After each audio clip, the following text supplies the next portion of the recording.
penser comme un économiste, pour un peu comprendre comment le monde fonctionne autour de nous. Un économiste, lorsqu'il observe des phénomènes autour de lui, il va se poser la question du pourquoi. Puis souvent, il va pousser plus loin, il va regarder un peu l'impact de ce phénomène-là ou de ce comportement-là sur les autres. Bien, c'est important de savoir un peu les détails d'une situation. Parce que des fois, on lit le journal, ça semble que l'histoire, c'est une chose. Je veux dire, on va sur Instagram, puis on voit quelque chose, puis c'est ça la situation. Mais souvent, c'est pas ça. Donc, il faut vraiment regarder, être curieux, c'est quoi les détails, qu'est-ce qui se passe. C'est souvent beaucoup, beaucoup plus compliqué qu'on pense. C'est un choix de carrière intéressant parce qu'on a la chance d'observer le monde à travers des données, des modèles. C'est vraiment des cas de suivre la politique, les nouvelles, qu'est-ce qui se passe à travers le monde. Essayer de donner des conseils pour être capable de réagir. C'est des gros problèmes compliqués qu'on regarde, puis il n'y a jamais des solutions simples, puis il n'y a jamais une solution. Il y en a normalement 5. Puis là, il faut choisir une qui semble être la meilleure. On travaille pas dans la certitude. On essaie de se projeter dans le futur, puis d'évaluer l'impact sur les gens dans quelques années des actions qu'on va prendre maintenant. Donc c'est très, très difficile. C'est un énorme défi. Pour moi, c'est ce que j'aime le plus de mon travail. Comme économiste, tu dois penser aux choix.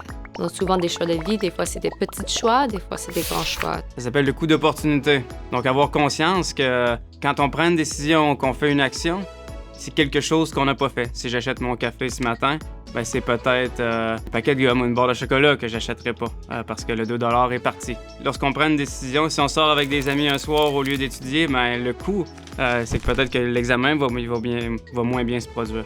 Il y a des économies de toute taille, de petites, de grandes, mais souvent, il y a quelqu'un qui offre un service et c'est quelqu'un qui achète d'une façon directe ou indirecte un service. Un exemple, c'est même avec les médias sociaux. On a des gens qui créent du contenu. Donc ça, c'est un peu les vendeurs d'une chance qui fait la production.